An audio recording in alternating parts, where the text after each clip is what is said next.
वंदे मातरम। आप सभी का नेटवर्क 10 में स्वागत है। मैं हूं संजय गिरी। उत्तराखंड कांग्रेस ने 2027 के विधानसभा चुनाव के लिए अपनी तैयारियां शुरू कर दी हैं। कुछ नए चेहरों को लेकर आए हैं और कुछ पुराने चेहरों पर दांव खेला है। तो सारे लोग सोच रहे होंगे कि आखिर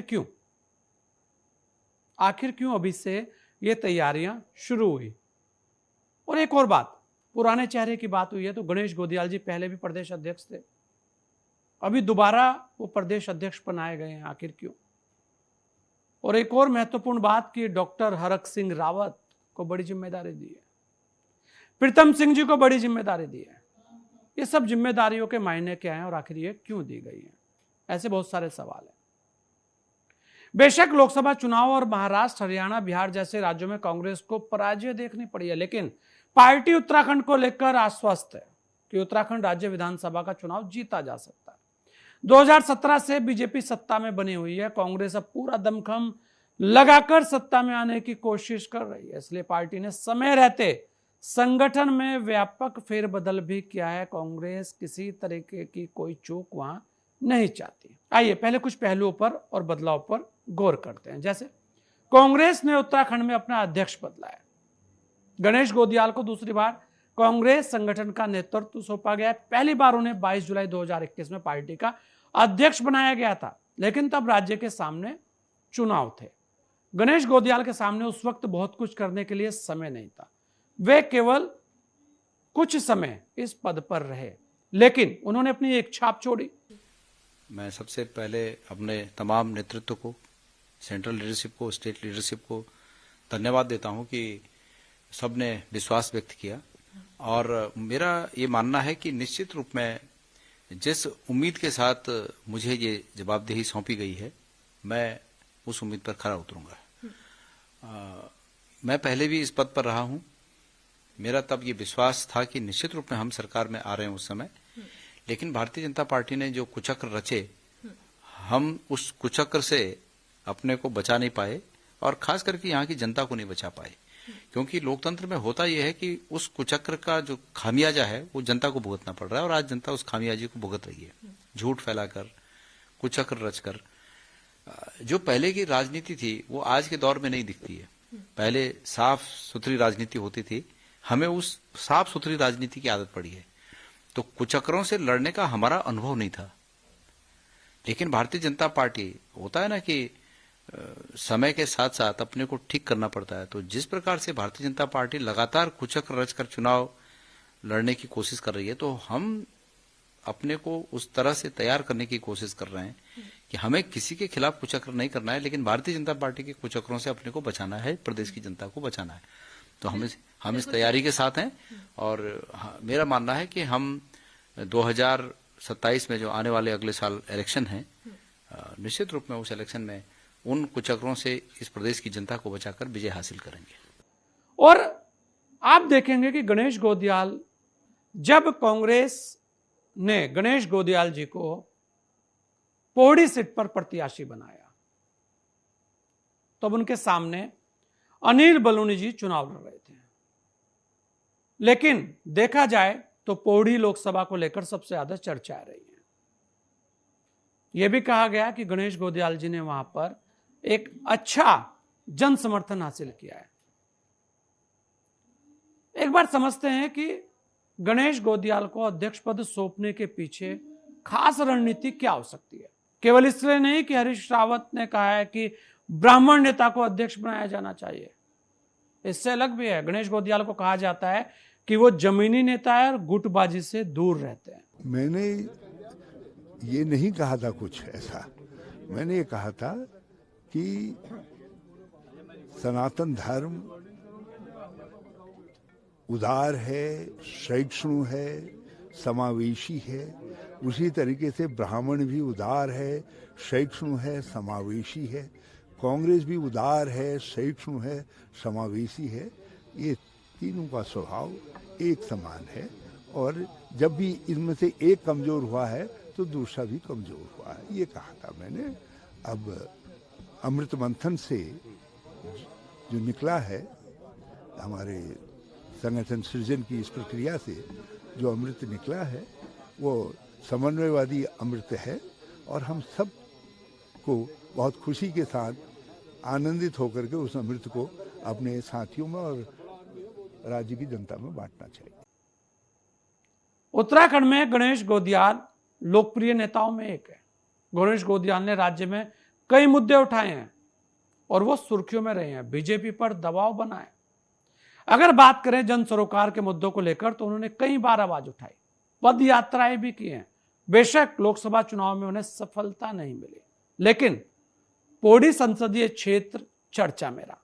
आंकड़ों के लिहाज से भी देखें तो उन्होंने चुनाव में 36.47% मत हासिल किए, यानी कि जन समर्थन था, मुकाबला शानदार हुआ। यहां पर एक और है कि पूरी पार्टी के अंदर अब ऐसा लग रहा है, ऐसा कहा जा रहा है कि कांग्रेस बहुत अच्छे से काम करेगी, लेकिन वहीं यह भी कहा जा रहा है कि क्या इससे पहले जो प्रदेश अध्यक्ष थे वो काम नहीं कर रहे थे? काम तो वो भी कर रहे थे, पार्टी तो उनके साथ भी खड़ी थी। तो फिर ऐसा क्या होगा कि ये बदलाव होंगे? कहा यही जा रहा है कि भारतीय जनता पार्टी का जो चुनावी मैनेजमेंट है उसे देखकर ये निर्णय लिए गए हैं, इसलिए 1 साल पहले ये बदलाव किए गए हैं। गणेश गोदियाल के बारे में कभी कहा गया कि वो बीजेपी में जा सकते हैं, लेकिन नहीं गए। हाँ, ये जरूर है उनके कुछ साथी चले गए। अब यहां पर एक और महत्वपूर्ण बात है कि गणेश गोदियाल, हरक सिंह रावत, प्रीतम सिंह, तीनों लोग गढ़वाल से आते हैं। क्षेत्रीय आधार पर यह बहुत महत्वपूर्ण है। 2022 में बीजेपी की जीत में गढ़वाल मंडल की 29 सीटों का अच्छा खासा महत्व रहा है। बीजेपी ने 7 जिलों की 41 सीटों में 29 पर जीत हासिल की, कांग्रेस 8 और अन्य 2 पर सिमटी। कांग्रेस समझ रही है कि सत्ता में आने के लिए उसे गढ़वाल क्षेत्र में बीजेपी के इन किलों पर सेंध लगानी होगी, इसलिए कांग्रेस का जातीय और क्षेत्रीय समीकरणों पर यह रणनीति बनाना स्वाभाविक लगता है, क्योंकि वैसे भी कुछ राज्यों में पराजय से गिरे मनोबल को उठाने के लिए एक नेता की जरूरत थी। लेकिन वही प्रीतम सिंह, जी हां, बड़ा चेहरा है कांग्रेस का और उनको भी एक जिम्मेदारी दी है।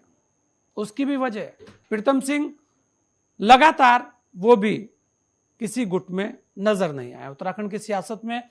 प्रीतम सिंह को यह भी कहा जा सकता है कि वो भी हरीश रावत के बाद एक बड़ी कड़ी भी है कांग्रेस की वहां पर, और कहते हैं कि एक सियासत में एक जो बड़ा अनुभव चाहिए कांग्रेस का, वो उनके पास है।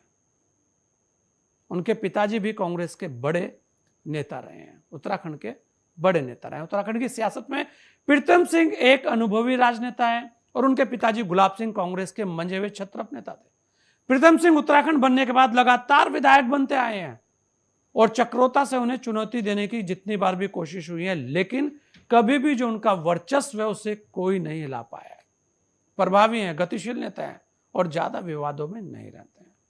प्रीतम सिंह की संगठन पर पकड़ है क्योंकि वो कांग्रेस के अध्यक्ष भी रहे हैं और प्रचार प्रसार की जब जिम्मेदारी उन पर सौंपी गई है तो उसके बहुत सारे मायने हैं कि उन्हें उत्तराखंड की अच्छी खासी समझ है। लेकिन यहां एक और बात है कि क्या वास्तव में भारतीय जनता पार्टी का जो मजबूत पक्ष है वो है संगठन। जी हां, क्या उस संगठन से पार पाई जा सकती है?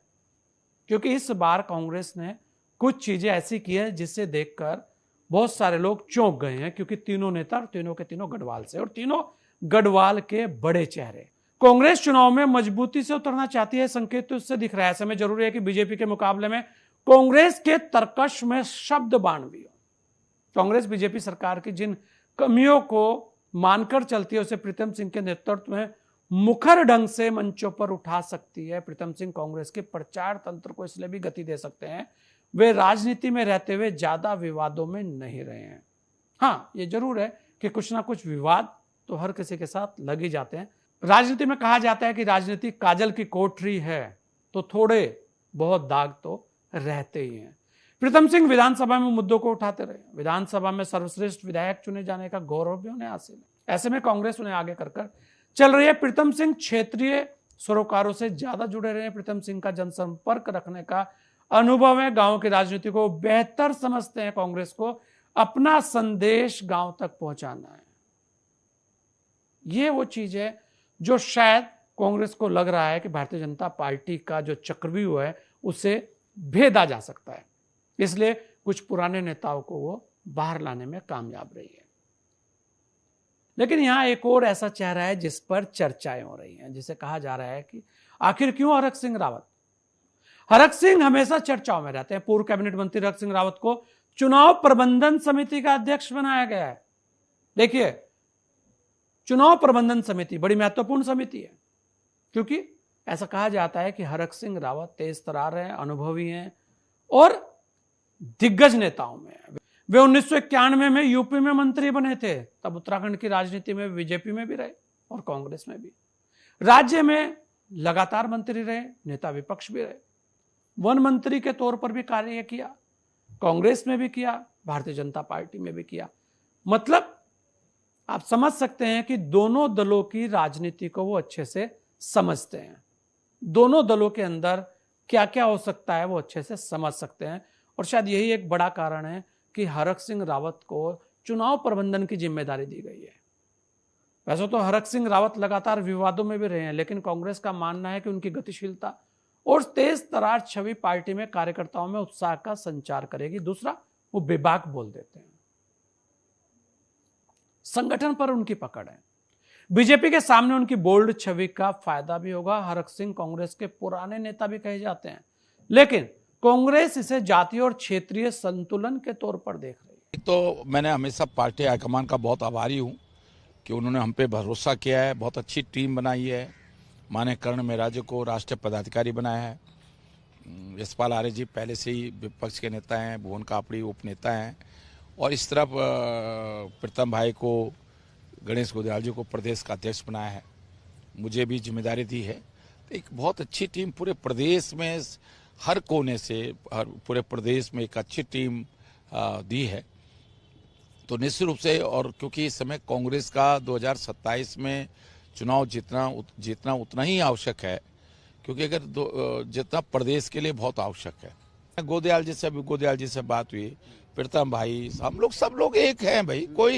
कोई लड़ाई नहीं है, कोई झगड़ा नहीं है। लड़ाई है तो भाजपा से। आपस में क्यों लड़ेंगे? हम लड़ेंगे तो भाजपा से लड़ेंगे तो उन माफियाओं से लड़ेंगे जिन्होंने उत्तराखंड को शराब माफिया, खनन माफिया लूट दिया है, जिन्होंने प्रदेश को, उनसे लड़ेंगे। आपस में क्यों लड़ेंगे हम? अब हरक सिंह रावत विषम परिस्थितियों में भी चुनाव जीते हैं, इसलिए हरक सिंह रावत को पार्टी साध कर रखती है। अभी उनको जिम्मेदारी सौंपे जाने पर उनके और हरीश रावत के लिए अप्रत्यक्ष जुबानी जंग हुई। हरक सिंह का बयान था कि फ्यूज कारतूस किसी काम के नहीं, तो हरीश रावत का पलटवार था कि पार्टी में कुछ विषपुरुष है, यानी कहने का आशय कि पार्टी हरक सिंह को खुला नहीं छोड़ सकती, उन्हें पद दायित्व देकर व्यस्त रखने की कोशिश की गई है। बस यही कांग्रेस की सबसे बड़ी एक कमजोरी है कि कांग्रेस जो है वो गुटों में बंट जाती है, और यही सबसे बड़ी चुनौती कांग्रेस के इन छत्रपों के बीच में भी होगी, और यही चुनौती कांग्रेस के जो प्रदेश अध्यक्ष बने हैं गणेश गोदियाल की भी होगी। क्षेत्रीय समायोजन कांग्रेस ने संगठन स्तर पर जो बदलाव किए हैं, तीनों ही गढ़वाल क्षेत्र से हैं, जबकि अध्यक्ष पद से हटाया गया करण माहरा कुमाऊं क्षेत्र से। करण माहरा को अध्यक्ष पद से तो हटाया गया, लेकिन उन्हें कांग्रेस कार्य समिति में विशेष आमंत्रित सदस्य बनाया गया। अध्यक्ष बनने से पहले गणेश गोदियाल कांग्रेस कार्य समिति में विशेष आमंत्रित सदस्य थे। आंकड़ों का खेल अगर उत्तराखंड में चुनावी आंकड़ों को देखें तो 2002 में कांग्रेस को 36 सीटें मिली। राज्य बनने के बाद कांग्रेस अपना आंकड़ा इससे आगे नहीं बढ़ा पाई, लेकिन 2012 में कांग्रेस की सीट तो 32 पर खिसकी, लेकिन वोट प्रतिशत 33.7% रहा। जबकि 2017 में जब कांग्रेस 11 सीटों पर सिमटी तब भी वोट प्रतिशत 33 रहा। यानी कांग्रेस को वोट प्रतिशत के मैनेजमेंट को कायम रखने के साथ साथ सीटों को हासिल करने के मैनेजमेंट की जरूरत है। वोट तो कांग्रेस को बीजेपी के आसपास मिलते रहे हैं, लेकिन सबसे बड़ी चिंता यह है कि कैसे रोके बीजेपी की हैट्रिक। और भारतीय जनता पार्टी लगातार वहां पर जिस तरह से काम कर रही है, उससे लगता है कि भारतीय जनता पार्टी को पता है कि कांग्रेस कभी भी सत्ता के खेल में आगे निकलने की कोशिश कर सकती है। भारतीय जनता पार्टी के पास भी बड़े बड़े चेहरे हैं, लेकिन गुटबाजी की गूंज वहां पर भी लगातार चलती रही है। यह अलग बात है कि भारतीय जनता पार्टी के अंदर गुटबाजी कोई बहुत ज्यादा महत्व नहीं रखती, लेकिन इस बार कांग्रेस ने जो पत्ते फेंटे हैं उसके बाद से भारतीय जनता पार्टी के अंदर भी चर्चा जोरों पर है कि कांग्रेस ने जो दांव चलाया है उसकी काट क्या हो सकती है। ऐसी बहुत सारी चीजें हैं उत्तराखंड के अंदर। उत्तराखंड में लगातार भारतीय जनता पार्टी की दूसरी बार सरकार है और युवा मुख्यमंत्री पुष्कर सिंह धामी वहां पर मुख्यमंत्री हैं, साथ ही महेंद्र सिंह भट्ट वहां पर प्रदेश अध्यक्ष हैं, वो भी दोबारा प्रदेश अध्यक्ष बने हैं। कांग्रेस का आंतरिक मामला है, कहाँ किसको दायित्व देना है नहीं देना है उनका पक्ष है। जिनको दायित्व दिया ऐसा है नहीं कि पहले वो दायित्व में नहीं रहे। हम नया चमत्कार तब देखते हैं कि कोई नया नाम होता जो आज तक कांग्रेस में कभी अध्यक्ष पद पर रहा नहीं। प्रीतम भी कांग्रेस अध्यक्ष रहे, आज जो अध्यक्ष हैं वो भी हैं। इतना हम जरूर चाहेंगे कि कांग्रेस का जो वर्तमान नेतृत्व है वो कम से कम सकारात्मक रूप से राजनीति करे। प्रदेश सरकार जो विकास योजनाएं उत्तराखंड के अंदर ला रही है अच्छे का वो अच्छा बताए और क्या होना चाहिए इसके सुझाव दे। बीजेपी के कार्यों को, सरकार के कार्यों पर केवल उंगली उठाना, उनके खिलाफ वातावरण तैयार करने का काम कांग्रेस अगर करती है तो उसका खामियाजा कांग्रेस को भुगतना पड़ेगा। ऐसे में देखने वाली बात यही होगी कि गणेश गोदियाल प्रदेश अध्यक्ष और महेंद्र सिंह भट्ट प्रदेश अध्यक्ष दोनों एक ही जगह से आते हैं, दोनों गढ़वाल से आते हैं। यह अलग बात है कि पुष्कर सिंह धामी कुमाऊं से आते हैं, लेकिन हरीश रावत, यशपाल आर्य, भुवन सिंह कापड़ी ये ऐसे चेहरे हैं जो कांग्रेस के अंदर कुमाऊं से आते हैं।